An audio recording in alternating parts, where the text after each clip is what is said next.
conducción y alteración estatutaria. Principalmente es el manejo terapéutico de dos fármacos o dos grupos de fármacos, que son los anticoagulantes y los antiagregantes estatutarios. Entonces, ¿en qué situaciones yo las voy a usar? ¿No? Por ejemplo, los antiagregantes estatutarios, ¿en qué situaciones puedo usarlos?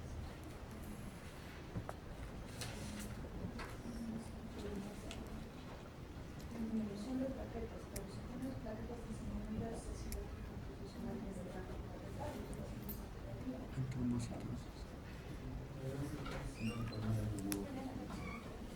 Un síndrome por el nervio podría usarlo. ¿Y qué más? SBS. Cuando yo hablo de SBS, tengo algunos que son hormonas y otros que son kilómetros. ¿En qué situación?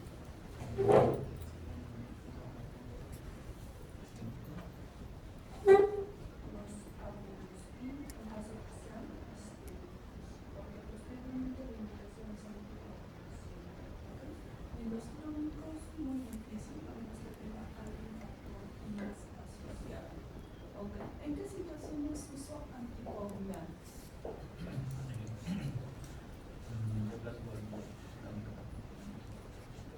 Un reemplazo valvular mecánico, sí. ¿En qué otros? Arritmias auriculares. fibrilación auricular. La estenosis aórtica. La estenosis aórtica también, pero dependiendo del grado, podría ser primero un antiagregante estatutario nada más o una antiagregación. Una trombosis venosa. Una trombosis venosa o arterial y una trombosis venosa de pena. Sea la localización, sea a nivel de miembros superiores, a nivel pulmonar, a nivel de venas cerebrales, o sea, cualquier parte que haya una trombosis venosa o trombosis arterial, pues el tratamiento es anticoagulación. ¿Okay? Entonces, eso es lo que nos dicen las imágenes, ¿no? ¿Qué es lo que vamos a ver hoy día? Principalmente, situaciones de trombosis. Tenemos dos tipos de trombosis. Puede ser una trombosis arterial o una trombosis venosa. La trombosis arterial se caracteriza y clínicamente yo puedo considerar o sospechar porque hay isquemia a nivel del tejido celular. Entonces, va a haber cambio de coloración y aumento de volumen. Con cambio de coloración, lo más probable es que sea una trombosis arterial. Mientras que un aumento de volumen sin cambio de coloración marcada, solamente con fluorosis o dolor, probablemente sea una trombosis venosa. Bien, entonces, frecuentemente en la parte hematológica, la indicación es anticoagulación en una trombosis. Y ahora, la causa de la trombosis pueden ser diferentes. Bien, entonces, el primer, ¿qué me va a generar una trombosis en un paciente? La trombosis, vemos por la tríada de Bicho. ¿Okay? Donde la alteración en el flujo sanguíneo, una alteración o lesión a nivel del endotelio, hipercoagulabilidad, me va a generar un riesgo de trombosis en el paciente. ¿Bien? No todos los pacientes van a tener trombosis, obviamente. Y para ello, ¿qué utilizo? ¿Qué escala utilizo en un paciente que tenga riesgo de trombosis? Wells, escala de Wells. Escala de Arduino. Esa es para riesgo de trombosis. O sea, un paciente que no tiene todavía, evaluamos, tiene riesgo de tener trombosis. Y cuando lo vemos, sobre todo en pacientes que están hospitalizados. Entonces hay una escala y digo, este paciente necesita anticoagulación profiláctica o no tiene, porque lo ideal es no llevar a trombosis, ¿cierto? Entonces, estos son los factores que van a poner en riesgo al paciente. Bien, dentro de las causas de trombosis, voy a tener muchas causas de trombosis. En la parte hematológica vamos a ver las trombofilias. Las trombofilias son enfermedades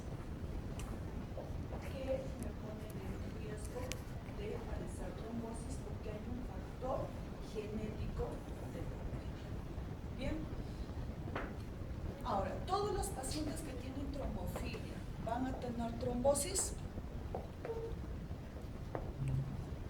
¿Sí? No. No. ¿Ok? Entonces, por eso es que no todo paciente que tenga un diagnóstico de trombofilia necesariamente lo voy a anticoagular o le voy a dar un antiagregante vegetal.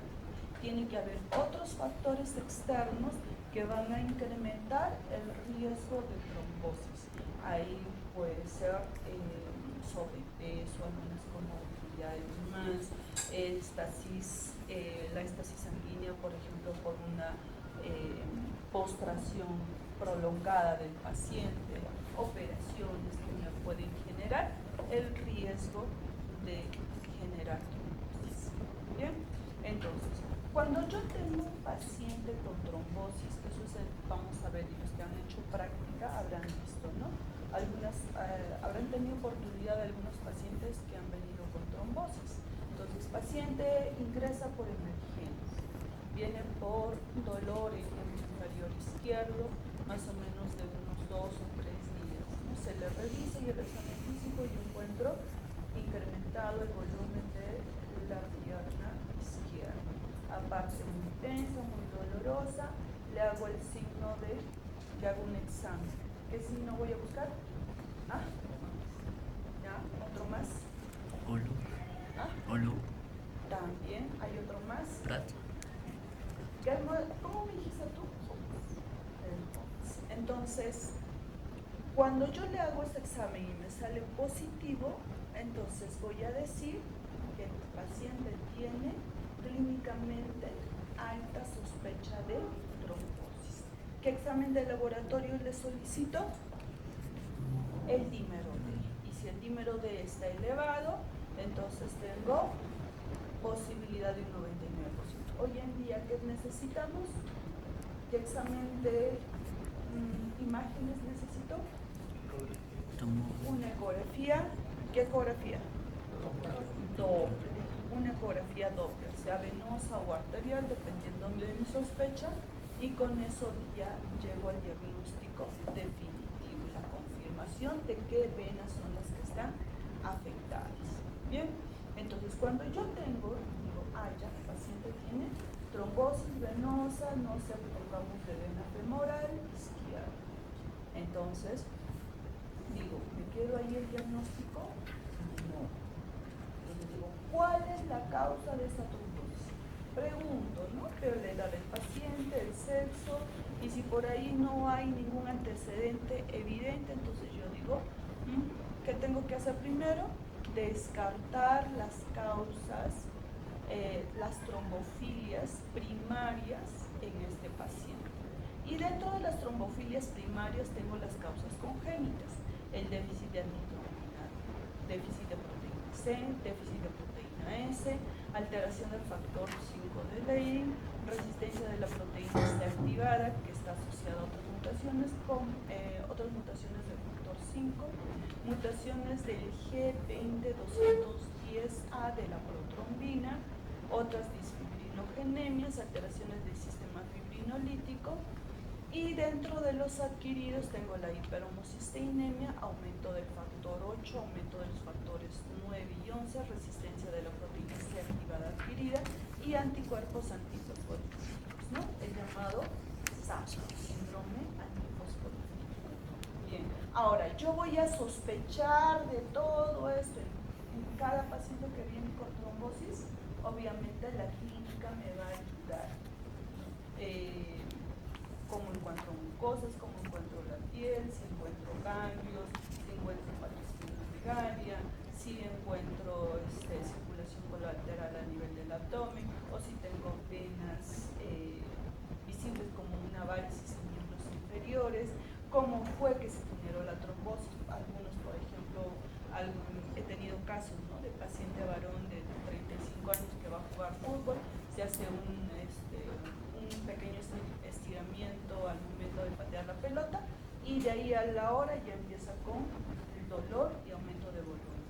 He tenido casos de varón igual de 45 años que está trabajando en el hospital, es enfermero y simplemente está trabajando sentado debilitado y siente dolor en la pierna derecha. Y después ya no puede caminar, tratar de pararse y a las 3 horas siente aumento de volumen. Otro tiene una fractura de brazo derecho y después de la operación empieza el aumento de volumen, hacen exámenes y tiene una trombosis a nivel del miembro superior derecho.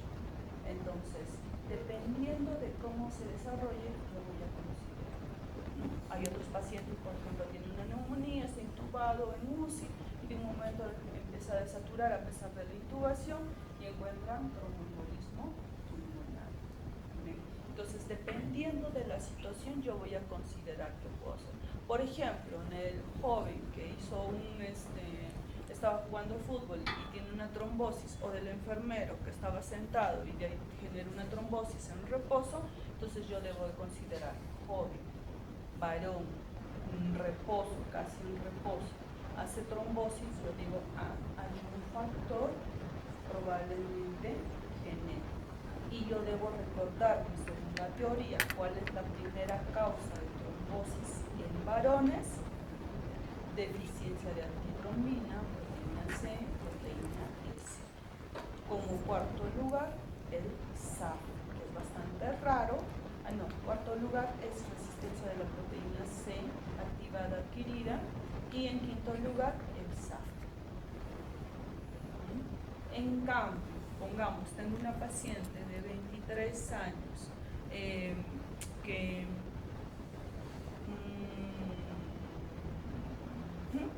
tiene una apendicectomía y posterior a la apendicectomía hace una trombosis después de 2 semanas a nivel de ilíacas, también a nivel de vena mesentérica. Entonces entra operación posterior, ya retiran todo al menos la mesentérica, pero lo otro ingresa tratamiento. Se le pregunta a la paciente y bueno, siempre ha tenido por ahí algunos problemas en las menstruaciones, pero ningún antecedente de trombosis tampoco en la familia y ninguna comorbilidad más. ¿Cuál es lo primero que yo voy a considerar? SAF. Segundo lugar, proteína C, proteína S. Cuarto lugar, factor genético. Entonces, dependiendo, ¿y quién me dice cuál voy a considerar? Pues la teoría. En el libro está establecido y te dice, no, más frecuente en tal grupo, ¿no? Dependiendo de la comorbilidad. Bien.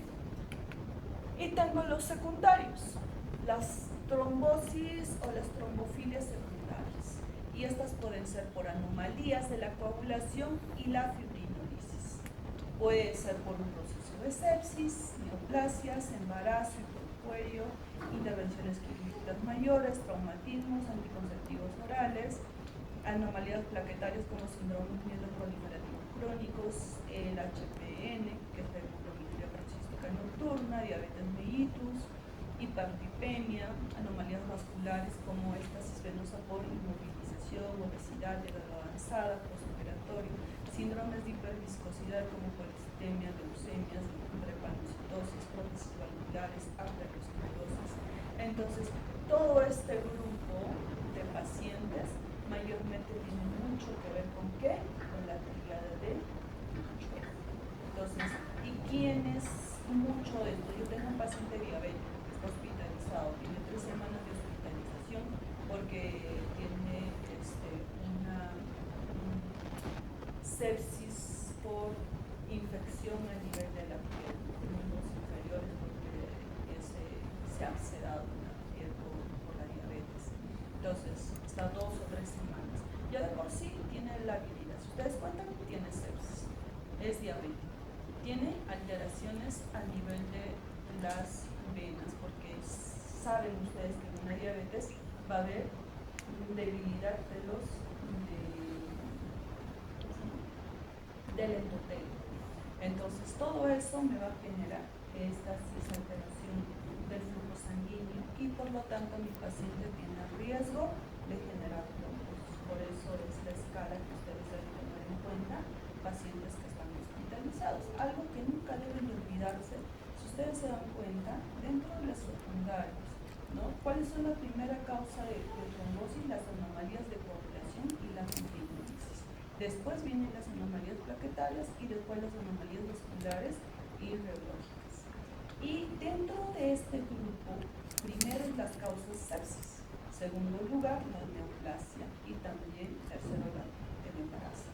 Entonces, ¿qué nos quiere decir? Que todo paciente que está séptico, yo debo de tener en cuenta la anticoagulación profiláctica porque más del 50% van a tener riesgo de hacer trombosis y los pacientes con cáncer. Por eso es que todo paciente con cáncer ya de por sí tiene un factor. Y le hago ¿qué? Le hago igual escala para anticoagular. Y eso nos estamos olvidando. En el hospital, por ejemplo, como tenemos un servicio grande de oncología, tengo una gran cantidad de pacientes oncológicos que vienen a la oncología por trombosis, que no debería de ser, porque ya existe, ¿no?, una indicación de anticoagulación en pacientes con neoplasia. Si eso lo tuviéramos en cuenta, no tendríamos tantos pacientes con trombosis. ¿Ok? Entonces no hay que olvidarnos de estos criterios. Bien. Entonces, habiendo repasado cuáles son las causas de trombosis, que eso es lo que ustedes van a ver cuando estén en medicina interna, porque en medicina interna les va a llegar de todo.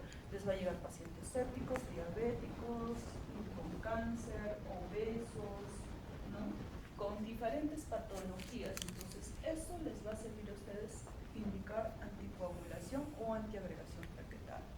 Entonces, tengo un grupo que yo puedo manejar, que son los antiagregantes plaquetarios. ¿Qué son los antiagregantes plaquetarios? Su propio nombre lo dice. ¿Para qué sirve? Ya, entonces, ¿dónde va a actuar? A nivel de las plaquetas, ¿cierto? Y si actúa a nivel de las plaquetas, ¿cómo actúa a nivel de las plaquetas? ¿Qué es lo que va a generar? ¿Cuál es su mecanismo de acción?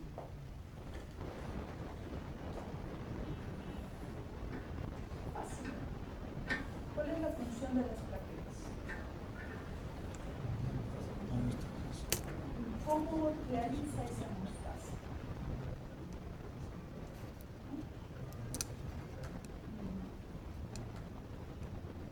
¿Cómo realiza las plaquetas? ¿Cómo actúa? ¿Cómo realiza la hemostasia?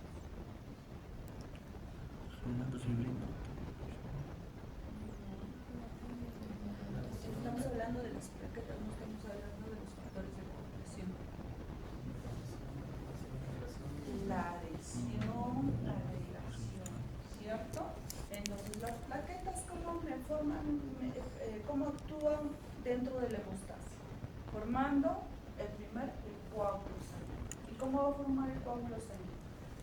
Se adhieren al endotelio, ¿no?, y se agregan, entre ellas se juntan para formar, como dice, la bolita del coágulo, para tapar el hueco que se haya generado del endotelio y deje de sangrar. Entonces, esa es la forma como actúa fácil de las plaquetas. Entonces, si su forma de actuar de las plaquetas es agregándose y adheriéndose al endotelio, entonces, ¿qué va a hacer el antiagregante plaquetario? Evitar que se agregue y evitar que se adhiera al endotelio. Bien, entonces, obviamente, si yo tengo heridas, ¿me conviene usar un antiagregante plaquetario? No. Entonces, si un paciente tiene una herida, va a sangrar usando un antiagregante plaquetario. Si no tiene ninguna herida, no va a sangrar por ningún lado. ¿Sí? Entonces, si mi paciente sangra con un antiagregante plaquetario, debo de ver si sangra por la nariz es porque hay una herida en esa zona y se tiene que cauterizar. Si sangra por el recto, pues tendrá una herida a nivel del colon y tengo que cauterizar, hacer una colonoscopía y buscar por qué zona está partiendo los glóbulos, ¿cierto? Bien, entonces ahora, sabiendo cuál es el mecanismo del antiagregante plaquetario, yo voy a decir, ¿y qué antiagregante puedo usar? Y tengo todos estos grupos.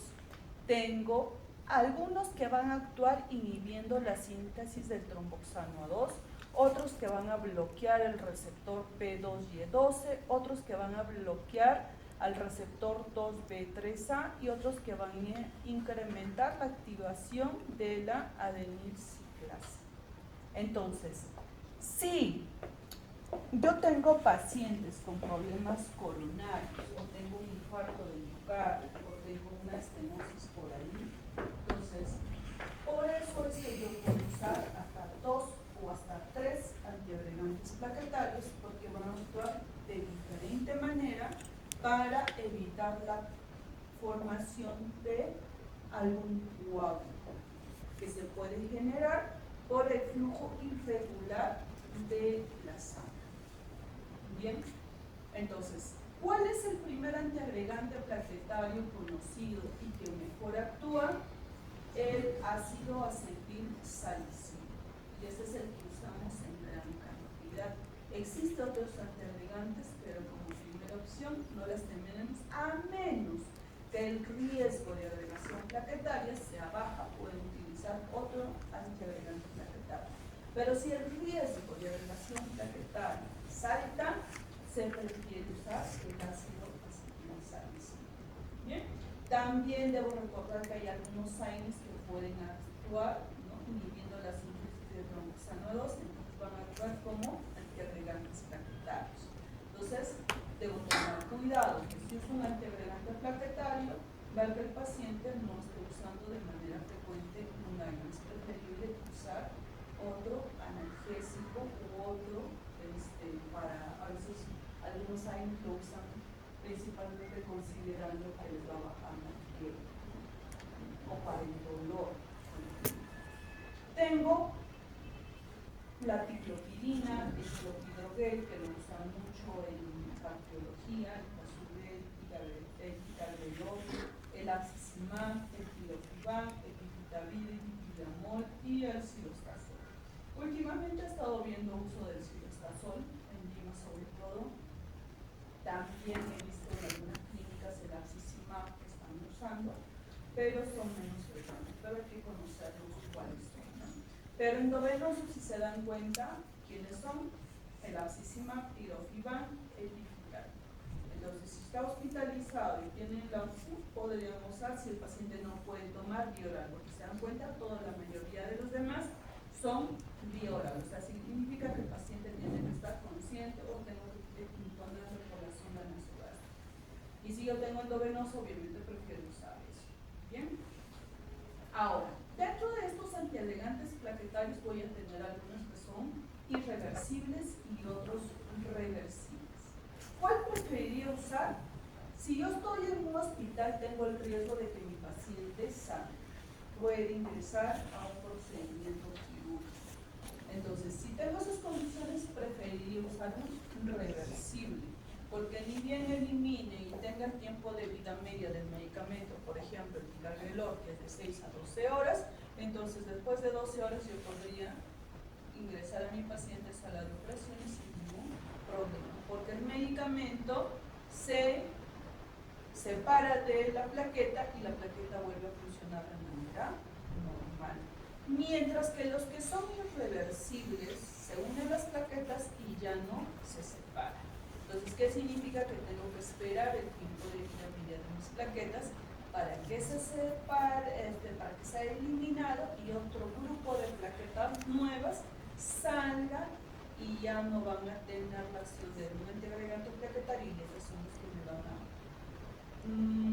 tratar o van a iniciar el proceso de hemostasia.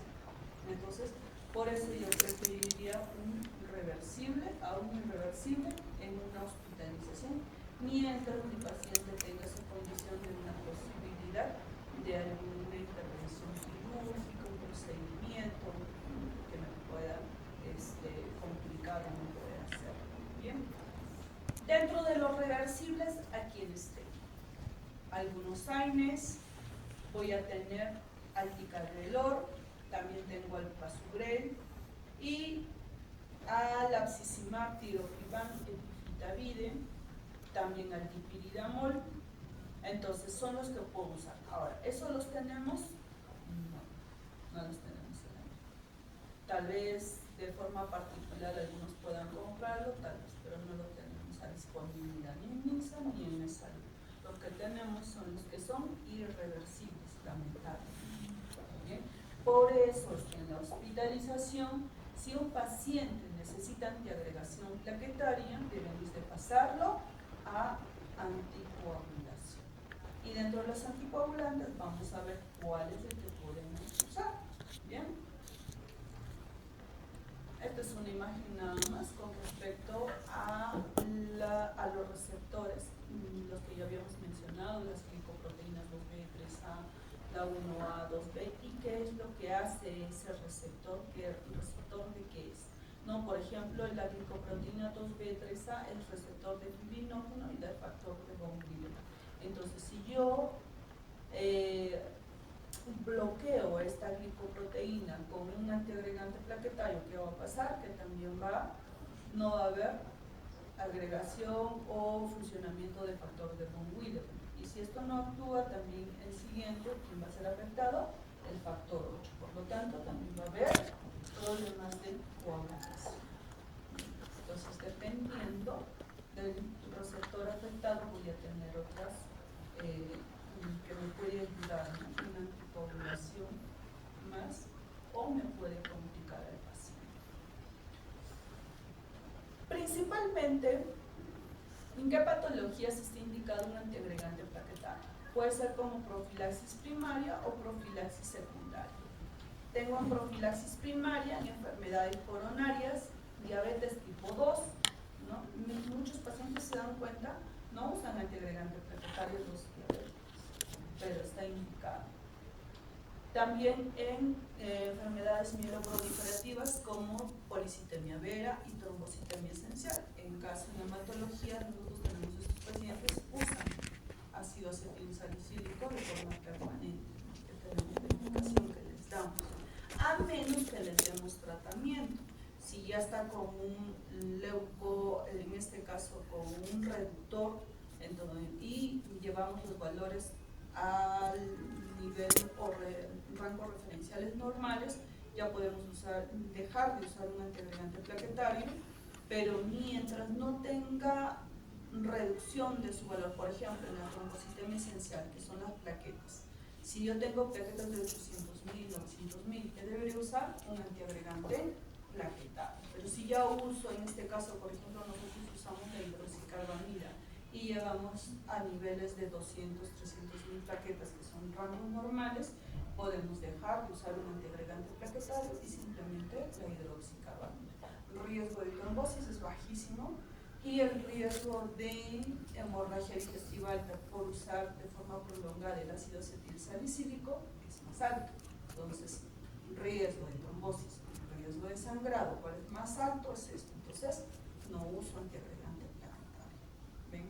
Pero si yo no usara un reductor y tengo 800.000 plaquetas, el riesgo de trombosis es más alto que el riesgo de sangrado. Entonces, quiero usar el antiagregante plaquetario que salga en un riesgo de sangrado, riesgo-beneficio. ¿Okay? Obstrucción carotidia sintomática también en profilaxis secundaria. Y como se dan cuenta acá, todos quienes tienen la indicación principal, ácido acetilsalicílico. La dosis de 100 miligramos por día.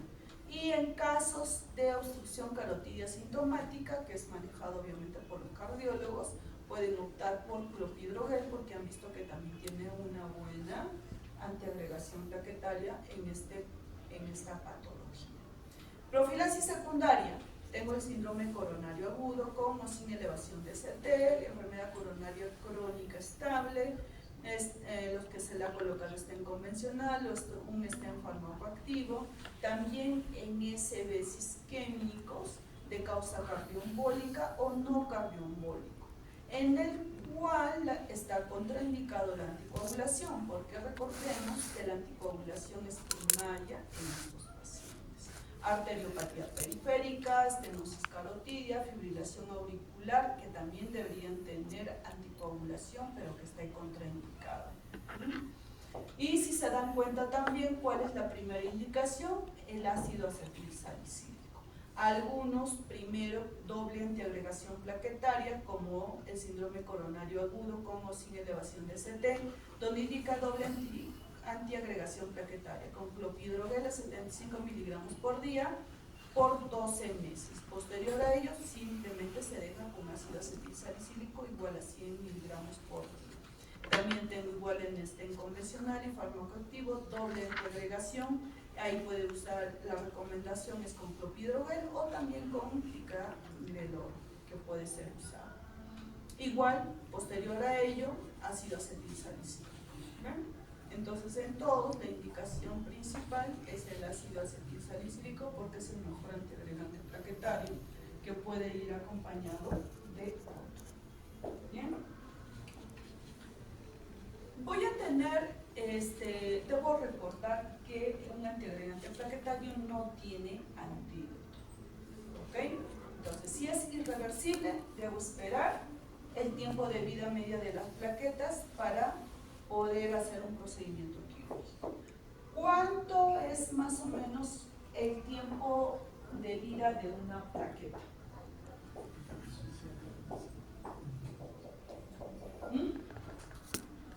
Ese es el primer año.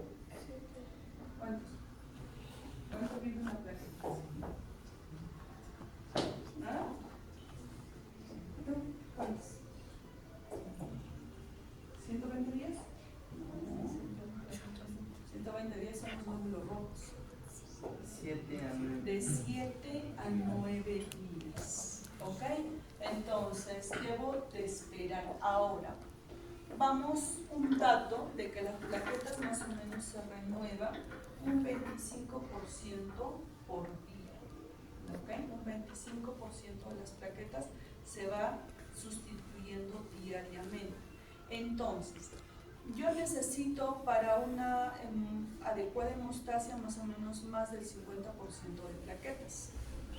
Si yo tengo mis plaquetas que están afectadas con un antiagregante plaquetario, el 100%, dejo de usar, ¿no? El tiempo de vida media por ejemplo, del ácido acetilsalicílico, ¿cuánto tiempo es? 7 días. Aquí está. ¿Cuánto me dicen? Del efecto antiplaquetario. ¿Cuánto es?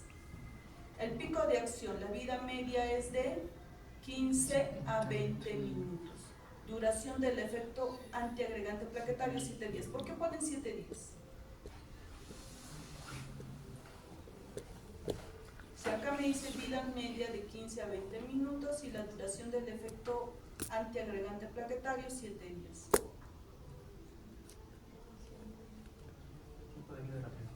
Por el tiempo de vida de la plaqueta. Porque, recuerden, es irreversible. Tengo que esperar que mueran las plaquetas. Entonces, la duración es el tiempo de vida de las plaquetas, por eso son 7 días. Pero la vida media del medicamento es de 15 a 20 minutos. Entonces, ni bien yo dejo de usar el medicamento, las plaquetas que van a salir, las nuevas, ya no van a ser afectadas. Y si yo tengo una reposición más o menos del 25% diario y yo necesito más del 50% para hacer una buena hemostasia, mínimo 2. Para tener la seguridad, 3 días. Por eso te dice tiempo de interrupción recomendada para un procedimiento invasivo, más o menos 3 días. ¿Ok? Entonces mínimo 3 días para yo tener más del 50% ya de plaquetas nuevas que ya no van a estar bajo el efecto del antiagregante plaquetario. Entonces, yo debo suspender el medicamento mínimo 3 días. A veces recomendamos hasta 5 días. Si el paciente no puede estar sin antiagregante plaquetario mucho tiempo, mínimo 3 días para que tú puedas operar y no tengas ningún problema de hemostasia. ¿Ok? Y eso no hay que olvidarse. Entonces, cuando tienen ustedes pacientes hospitalizados, hay que preguntar, está tomando el ácido acetilsalicílico, muchos que lo conocen como la aspirina, está tomando algún AINE, está tomando otro antiagregante plaquetario, ¿no? Entonces, para yo ver en cuánto tiempo voy a suspender para que pueda recuperarse, ¿ok? Porque no hay antídoto, no puedo. Si es reversible, bien, pero si no es reversible, y son irreversibles lo que uso, yo debo de tener en cuenta eso. Ahora, dirán, entonces, poder transfundir las plaquetas y de ahí normal poderlo operar. Hemos visto que los pacientes que están con antiagregación plaquetaria y tienen nivel de plaquetas normales, el riesgo de trombosis se genera más alto en un paciente que está con antiagregación plaquetaria y plaquetas de cantidad normal.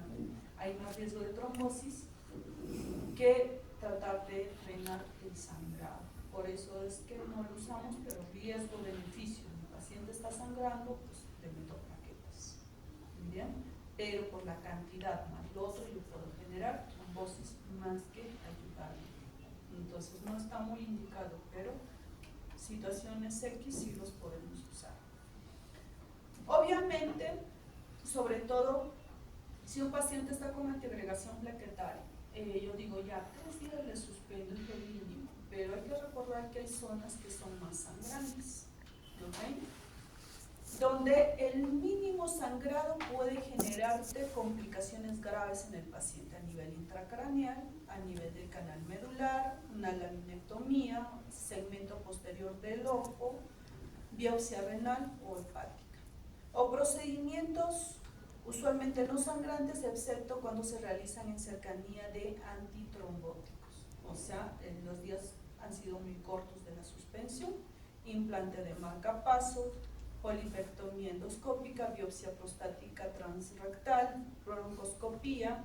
Entonces, son situaciones que a pesar de tal vez no generar mucho sangrado, sea mínimo, puede generarme muerte en el paciente o generarme demasiado sangrado a pesar de que no es tan invasivo.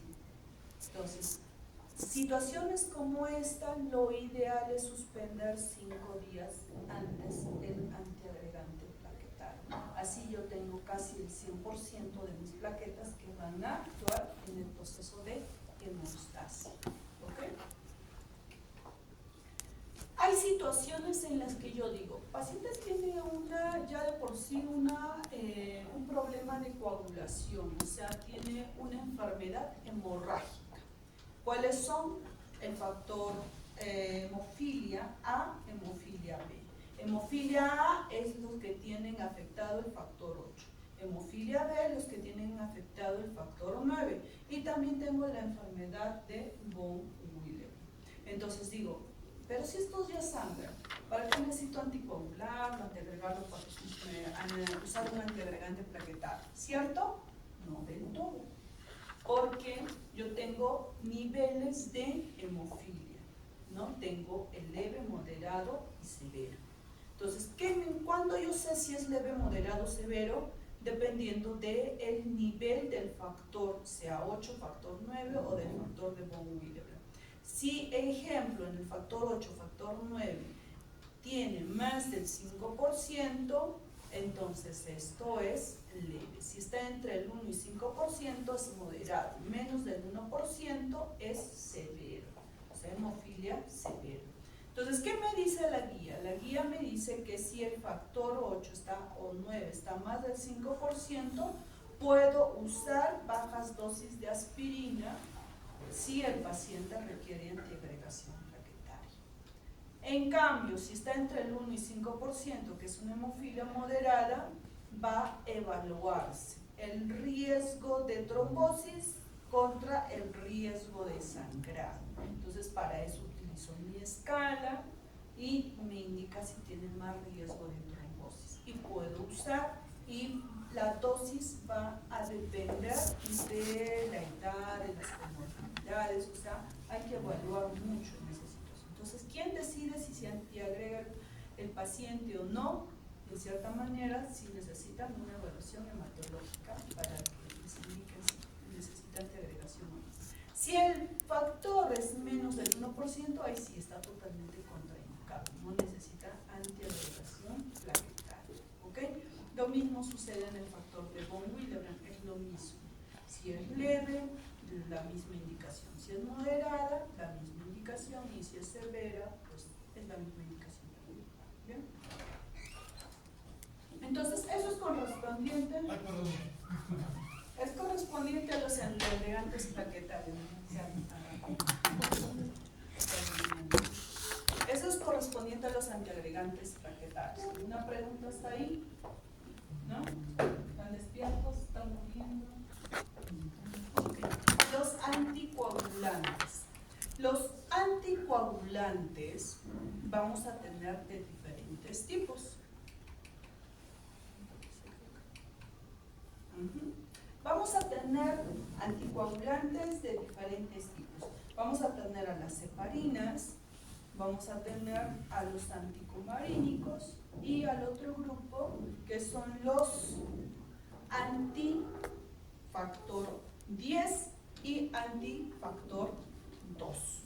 Bien, dentro de las heparinas también vamos a tener varios que van a actuar a nivel del factor 10 y factor 2. Y ahora lo vamos a ver. Solo que les he agregado así porque antes se decía al Dabigatran, a la Pixaban se les decían los nuevos anticoagulantes, que ahora ya no son nuevos anticoagulantes, ¿no? Porque ya llevan muchos años en el mercado. Entonces ahora tienen otro nombre, que son dentro del grupo de los anti-10 y los anti-2. ¿Bien? Ahora, habíamos dicho ya situaciones de anticoagulación, ¿cierto? Situaciones de anticoagulación, trombosis, algunas situaciones de trombofilias que van a necesitarlo, problemas cardiológicos que también requieren anticoagulación. Ahora digo, ¿qué anticoagulante elijo? ¿No? ¿Cuál voy a usar? Entonces, para eso yo debo recordar. Esto es para recordar, pero hay un punto hematológico diferente. Ustedes conocen la cascada de coagulación, ¿cierto? La cascada de coagulación donde me dice hay una vía intrínseca y una vía extrínseca, todo es de forma vertical, se activa con el factor 2, el otro al 11, el otro al 9, al 10 y así va. Y la extrínseca se activa con el daño tisular, se activa el factor tisular, el factor 7 y al 10 y así. Bien, entonces yo digo con esto, si yo bloqueo el 10, se acabó todo, ¿cierto? Entonces no necesitaría nada más. Por eso es que salieron el anti-10 y el anti-2. Pero nosotros decíamos, si esto es así, ¿por qué pacientes que yo uso el Dabigatran o uso el Apixaban aún así tienen trombosis? No se resuelve la trombosis. O pacientes cardiológicos que les doy esto, tienen trombosis y sangran a la vez. Entonces, ¿por qué? Entonces se comenzaron a preguntar, ¿no? ¿Por qué las deficiencias congénitas del factor 12 no me producen problemas de sangrado? ¿Por qué deficiencias de los factores 10, 5, 7 tienen muchos sangrados serios? Viendo mi cascada de coagulación, pues este debería tener más sangrados que este de acá, pero no es así. ¿Por qué la deficiencia del factor 11 es mucho menos predecible en cuanto al riesgo de sangrado y conlleva cuadros clínicos menos severos que las deficiencias del factor 8 y factor 9? Y así varias cosas, porque no tenía mucha lógica al momento de ver a nuestros pacientes. Entonces surgió el modelo celular de la coagulación, donde integra las vías intrínseca y extrínseca. ¿Y qué es lo que me dicen ellos? Es como si fuera un círculo, y dentro del círculo están, ¿no? Acá el 1, el 2, el 3, el 7, el 9, el 11, el 12. Y hay interacción entre ellos, de manera horizontal y de manera vertical. Por tanto, si yo bloqueo uno, hay otra vía de escape, porque hay otra vía que me conecta con los demás. Y en cierta forma en la vida real, cuando vemos, pues sí, va con la clínica que presentan nuestros pacientes. Entonces, según el modelo celular, tenemos 3 etapas de iniciación, amplificación y tengo una etapa de propagación. Y en el modelo en la primera etapa de iniciación, ¿qué me dice? ¿No? Donde va a haber una activación del factor 5, va a haber una activación del factor 10 y esto recién va a actuar a nivel de la protrombina, generando la trombina. Pero también va a haber una activación del factor 9, que va a ser activado por el factor tisular y también el factor 2. Entonces se genera. Y viene una etapa de amplificación, donde todos estos que se han activado van a ampliar más, van a comenzar a activar a más factores, o sea, generar más, así como más elementos para la coagulación. Entonces, van a activarse, actúan activando más al factor 8, ¿no? Y las plaquetas incrementan la secreción de más factores a nivel del endotelio. Entonces después viene la etapa de propagación y en la etapa de propagación se incrementan más, donde va a actuar la proteína C y S, la antitrombina, fibrinógeno a fibrina, o sea, es conclusión lo que yo les decía. Es como si fuera un círculo y hay conexión entre ellos, de forma horizontal y vertical, entre todas ellas. Entonces, si eso es así, ¿qué anticoagulante funciona mejor? El que va a actuar a nivel de más factores de coagulación. Y las heparinas, ¿dónde van a actuar? A nivel del factor 10 y de la trombina, que es el factor 2. ¿Ok? Tengo ahí 2 que actúan. Y tengo a los antivitamina K, que van a actuar a nivel de ¿dónde?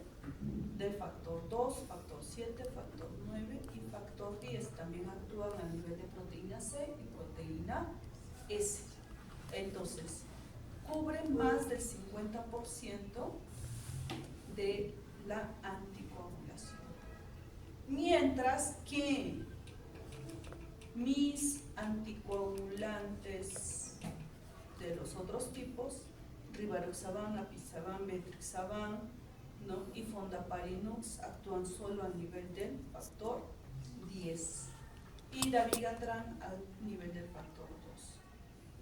Entonces, si eso es así y teniendo en cuenta mi modelo celular, podría yo decir sí concuerda, porque en la práctica, al menos yo veo que los pacientes que tienen trombosis, más del 50% no resuelve su trombosis. Los que han usado apixaban, rivaroxaban, después de 6 meses, 1 año, siguen con la trombosis. Mientras que con warfarina, casi el 90% de los pacientes se resuelven. Hay un grupo pequeño que no se resuelve, pero principalmente los que tienen trombosis secundario a una neoplasia. ¿Okay? Esos son los que son más resistentes a la anticoagulación. Pero la mayoría que son secundarios a una trombofilia, son secundarios a un proceso infeccioso o por el embarazo, o sea, todas las causas secundarias, a excepción de quitando de ese cuadro las neoplasias, se resuelve su trombosis 1 año hasta 2 años y se resuelve toda la trombosis. Y en la experiencia lo hemos visto. ¿Okay? Entonces, por eso los hematólogos, la mayoría de los hematólogos preferimos usar warfarina, que es lo que tenemos a la mano, ¿no? Que los otros, hay algunos por ahí, bueno, también el comercio de los fármacos es grande y esos medicamentos tienen un costo alto, así que si tú vendes eso, pues también ya, pero teóricamente, pues ustedes tienen para analizar y decir cuál es lo que mejor deberían usar. Si es un paciente que tiene bajo riesgo de trombosis, podrían usar estos nuevos medicamentos, pues podrían usarlo, porque me está bloqueando dos líneas importantes, sí también, entonces me va a disminuir el riesgo de trombosis. Bien, ¿en qué situaciones me funcionan estos nuevos anticoagulantes? En lo que ha sido probado, que es como profilaxis. ¿De qué? De los que me van a generar menos riesgo de trombosis. ¿En quiénes se probó? En fractura de cadera y en reemplazo de rodilla. En esas situaciones se ha probado y ha ido muy bien. También en quienes se ha probado últimamente en fibrilación auricular, pero que el paciente no tenga ninguna otra comorbilidad más que solo fibrilación auricular, que no sea obeso, que no sea diabético, que no tenga insuficiencia cardíaca, que no tenga insuficiencia venosa, o sea, que no tenga nada. O sea, como cualquiera de ustedes, solo con su fibrilación auricular. ¿Es fácil encontrar un paciente así? Muy difícil. Tal vez en Europa, donde la gente se cuida bien, en Estados Unidos nada que ver, están muy gorditos todos. ¿Ok? Entonces, tal vez hay, pero nosotros es muy difícil encontrar ese tipo de pacientes. ¿Ok? Entonces, en esa partecita, y con respecto al manejo. La heparina sí es un buen anticoagulante que lo hemos usado desde anteriormente, por eso es que en pacientes hospitalizados que tienen riesgo de trombosis de causa secundaria los podemos utilizar muy bien, sí. Uno, porque si se dan cuenta, actúa a nivel de dos factores importantes, sí, pero también el riesgo de sangrado es menos, porque actúa en menos factores de coagulación, entonces hay una pequeña línea de protección contra sangrados.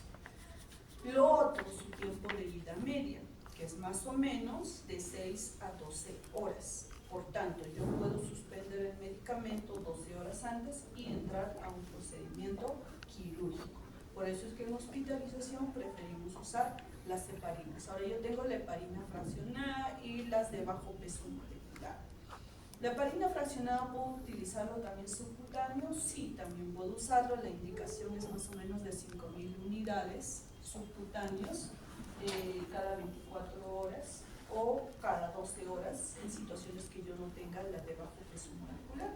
Pero si tengo esta, prefiero usar esta subcutánea antes que el otro. ¿Cuándo es mejor recomendado la heparina fraccionada? Cuando la voy a utilizar de manera endovenosa, sobre todo cuando tengo una trombosis aguda y necesito lisar rápido o que se destruya de manera rápida. Entonces, ¿cómo la uso? La uso, primero inicio a 80 unidades por kilogramo, puedo ir aumentando el goteo a 4 unidades por kilogramo por hora, o también puedo usar a 40 unidades por kilogramo y aumentar el goteo a 2 unidades por kilogramo por hora. ¿Cómo lo mido? Con el tiempo de tromboplastina. Eso me da en segundos. ¿Cuál es lo ideal que yo debo de manejar? Entre 51 y 70 segundos.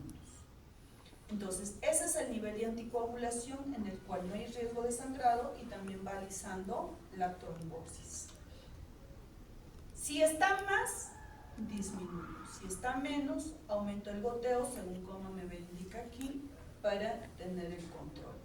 ¿Cómo es lábil esta anticoagulación? El control es cada 2 o cada 3 horas de tiempo de tromboplastina y según el valor voy dosificando, cambio, agrego, bajo, subo, o sea, cada rato voy modificando porque no se mantiene en un mismo nivel.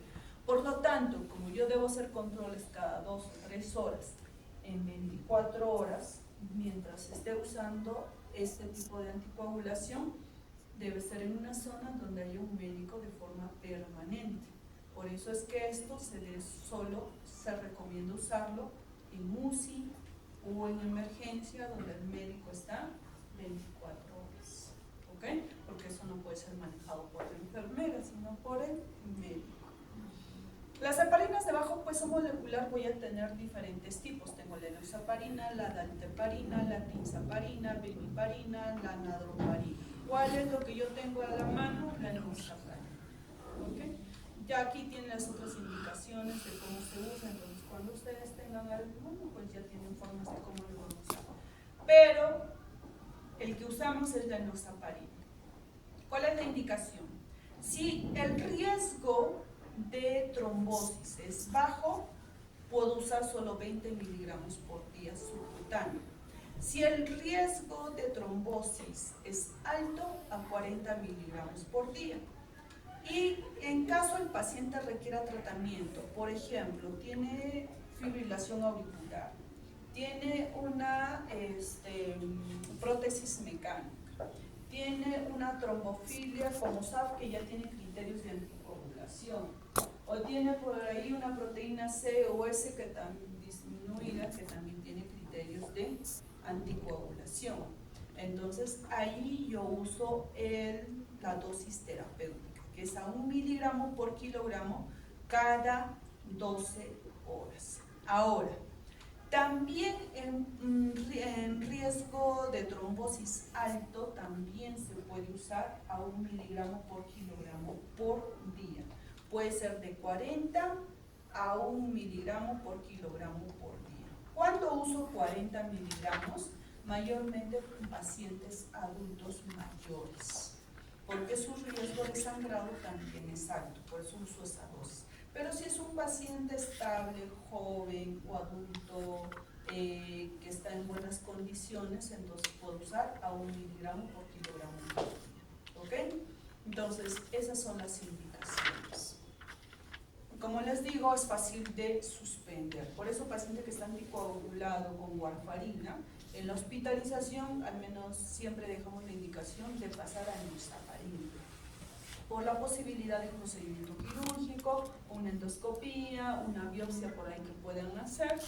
Aparte de eso, warfarina hay que ver, cuando un paciente está séptico, la anticoagulación se va a prolongar, ¿no? Porque con el uso de warfarina, como es lábil con los alimentos, con los procesos infecciosos, entonces se dispara el nivel de anticoagulación a pesar de una dosis estándar que usaba y que estaba normal de manera ambulatoria. Entonces yo puedo tener sangrados en el paciente, pongamos ambulatoriamente usaba mitad de pastilla de warfarina, ahora está con una infección, una neumonía. Entonces el INR que manejaba normalmente 2.3, ahorita puede dispararse a 5 o 6 y el paciente puede sangrar durante la tarde, durante la noche, a pesar de estar usando la misma dosis. Por eso es que en hospitalización se recomienda pasar enoxaparina, porque eso no va a pasar con la enoxaparina.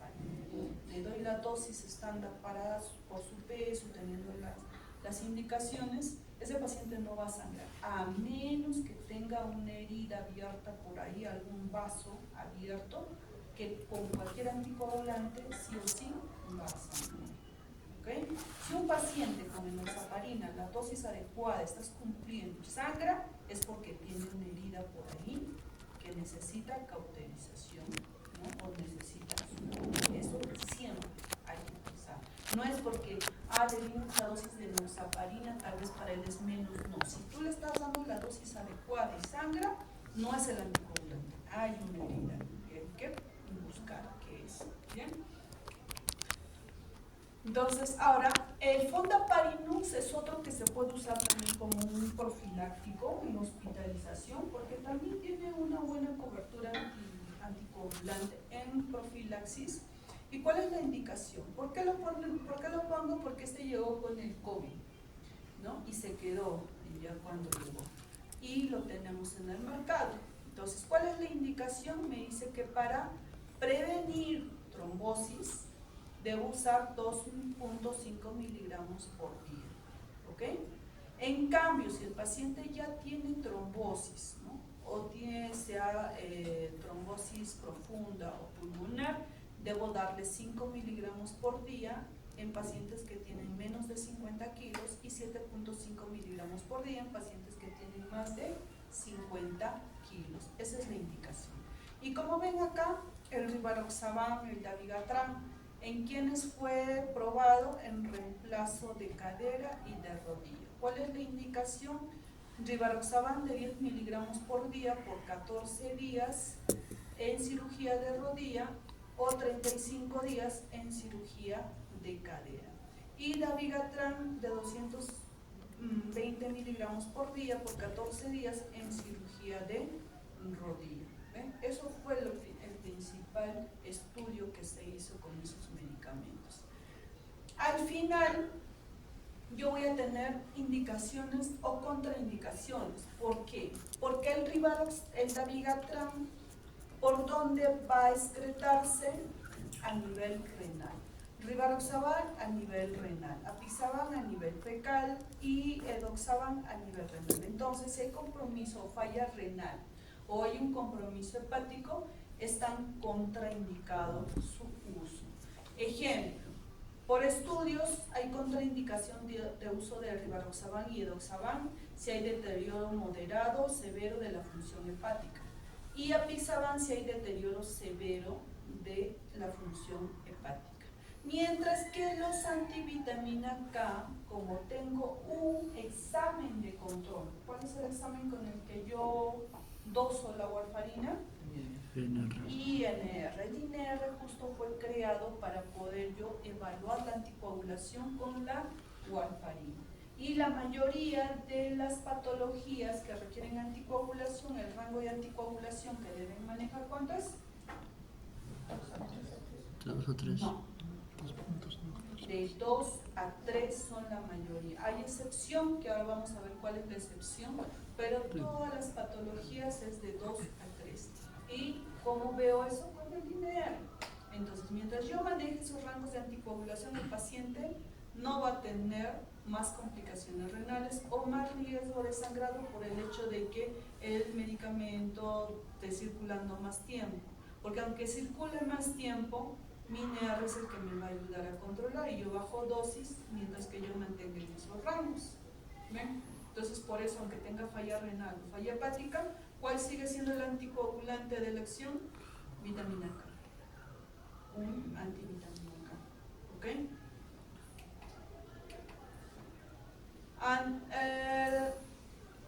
Tenemos antídotos para el Dabigatran, o sea, para los que son antifactor 2, es el Idarucizumab, y el antifactor 10, el Andesanet alfa.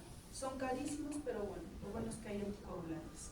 Y como ustedes pueden ver en este cuadro, se hizo pruebas con los anticoagulantes como Dabigatran, Rivaroxaban y Apixaban para poder ver si hay un examen con el que yo puedo controlar y ver si esos rangos me pueden ayudar a saber si la dosis es adecuada. Pues no se encontró ninguno, ¿no? Son contradictorios, por eso es que hasta ahorita no existe un examen. Entonces, mayormente se indica en pacientes que no tengan falla hepática, no tengan falla renal, no tengan alto riesgo de trombosis o tengan patologías en las cuales la profilaxis me puede ayudar porque el riesgo de trombosis es bajísimo.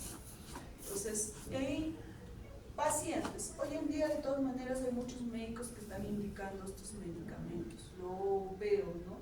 Muchos de medicina interna, sobre todo, cuando los pacientes salen, les indican uno de estos medicamentos. Cardiología también, sí lo he visto, sobre todo los que tienen fibrilación auricular, les dan. Entonces, los que estén usando, debo de aprender, es necesario porque ya se está usando en el mercado.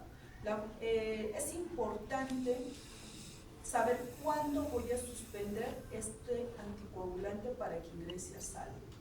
Voy a tener en cuenta el riesgo de sangrado, si es bajo o es alto, y la función renal, si está la depuración de creatinina, que es mayor o igual a 50 mililitros por minuto, o está entre 30 y 49, o es menor a 30. Y me indica ahí cuántos días debo suspender, 1 día, 2 días o de 3 a 5 días, ¿no? Dan las indicaciones para que ustedes puedan aprenderla cuando estén ante pacientes que usan esos anticoagulantes. Bien, entre los antivitamina K tenemos a la warfarina, a la cenocumarina y la fenprocumona. Pero nosotros tenemos ¿cuál? La warfarina. En Europa sí usan más la cenocumarina, nosotros no, usamos más la warfarina. Entonces, ya dijimos, el rango de anticoagulación es de 2 a 3 en la mayoría de las patologías. Tiene muchos estudios de años y años, de siglos, por así decirlo, en los cuales se ha probado este medicamento, por eso es más confiable. Tengo un examen con el cual yo puedo controlar, bajar, subir dosis, dependiendo de mi paciente. Hay excepciones que les decía donde el INR va a ser más alto. Ejemplo, cuando la prótesis mecánica es mitral, donde la media es de 3. Si la media es de 3 y el rango de variación es de 0,5, entonces es entre 2.5 y 3.5. ¿En quién más tengo esto? Voy a subir a 3.5 en situación de riesgo de trombosis es intermedia y existen factores de riesgo. ¿Y cuáles son los factores de riesgo? Si mi paciente, aparte de tener una prótesis mecánica, tiene fibrilación auricular o su fracción de eyección es menor al 35% o tiene un antecedente de CV isquémico previo. Entonces, cualquiera de los tres ya es un factor de riesgo. Entonces, en esa situación, si el riesgo es intermedio de trombosis por la prótesis mecánica, subo en la mitral de 3 a 4. Igual, con factores de riesgo, sube en la aórtica, igual de 3 a 4. ¿Dónde se vuelve a elevar? En alto riesgo de trombosis con un factor de riesgo en prótesis mecánica mitral, donde sube de 3.5 a 4.5. ¿Sí? Entonces, este es el cuadro de las excepciones que mayormente son en prótesis mecánica valvular que tenga bajo riesgo trombótico, intermedio o alto riesgo, más factores de riesgo, que son 3 los considerados. Bien, son las excepciones. Nunca se olviden usar, ustedes ya se han rotado cardiología, su CHASPAC, para que puedan evaluar si el paciente tiene criterios de anticoagulación o solo antiagregación plaquetaria. Y tienen aquí un cuadro donde te dice, ¿no? Paciente con fibrilación auricular, ¿tienen fibrilación auricular valvular? Sí, debe usar warfarina. Si el paciente no tiene en estos criterios menor de 65 años o fibrilación auricular solitaria, donde no voy a incluir a las mujeres, dice no, entonces debo evaluar el CHASPAC. Me sale 0 sin terapia antitrombótica, me sale 1 terapia anticoagulante. Evalúo el riesgo de sangrado, que es el Hasbled. Dependiendo del valor, uso los nuevos anticoagulantes. Si es bajo el riesgo de sangrado y el riesgo de trombosis sale en 1 nada más, o sea, el CHASPAC me sale en 1, puedo usar los dabigatran, rivaroxaban, ¿no? Una indicación. Pero si es mayor o igual a 2, algunos están que te dicen anticoagulantes, pueden optar, pero yo preferiría esto. ¿Ven? Entonces tienen que manejar el Hasbled y el CHASPAC cuando tienen pacientes con fibrilación auricular para determinar antiagregación, anticoagulación y entre los anticoagulantes cuál preferirían usar. Bien, ahora, aquí hay una indicación, ustedes van a encontrar probablemente en los libros donde les dicen, ¿no? Tratamiento anticoagulante, ¿cuánto tiempo le doy? Dicen, primer evento de trombosis de 3 a 6 meses. Esto es una indicación siempre y cuando estamos en una población ideal que sigue todas las indicaciones, donde le digo, ¿sabes qué? Tienes que bajar de peso, tienes que hacer ejercicios, ¿no? Tu alimentación debe ser de este tipo. Entonces, no tiene más factores de riesgo para que la trombosis se vuelva resistente o para que haya nuevos cuadros de trombosis. Bien, y la trombosis con el tratamiento anticoagulante, la mayoría de ellos, si tienen ese régimen y lo siguen, se resuelve de 3 a 6 meses, cierto, pero nuestra población no es así. Nuestra población come rico, se sienta todo el día, ¿no? Entonces están gorditos. Por esa situación es que la mayoría se resuelve en 6 meses, la mayoría a veces llega hasta el año, hasta los 2 años. Entonces, ¿qué es lo que nosotros hacemos al menos? Es control 1, que al menos la anticoagulación debe de ser constante, mantenerse entre 2 y 3 todos los meses de control que yo le hago a mi paciente. Pero ya llegado a los 6 meses y clínicamente, por ejemplo, veo que la trombosis era en la pierna izquierda y ahora ya está el volumen, ya no es tenso, o sea, está igual que la otra pierna, puede considerar que ha desaparecido. Entonces, ¿qué le hago? Una ecografía Doppler. Si la ecografía Doppler me dice que ya no hay, entonces suspendo anticoagulación. Pero si me dice que todavía hay trombosis, pues continúo otros 6 meses más hasta un nuevo control. Entonces, normalmente les damos de alta a un paciente con trombosis cuando la ecografía Doppler me dice que ya no hay trombosis. Obviamente dependo de un buen radiólogo que observe bien, porque si no observa bien y hay uno pequeño por ahí que queda, ese va a volver a crecer cuando yo retire el anticoagulante. ¿Ok?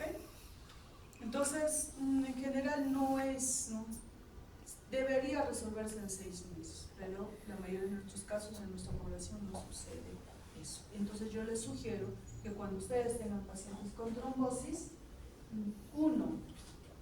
tratamiento continuo que se mantenga entre 2 y 3 es una posibilidad que esté resolviéndose la trombosis. Clínicamente veo que la pierna ya está normal, también es otro punto a dar.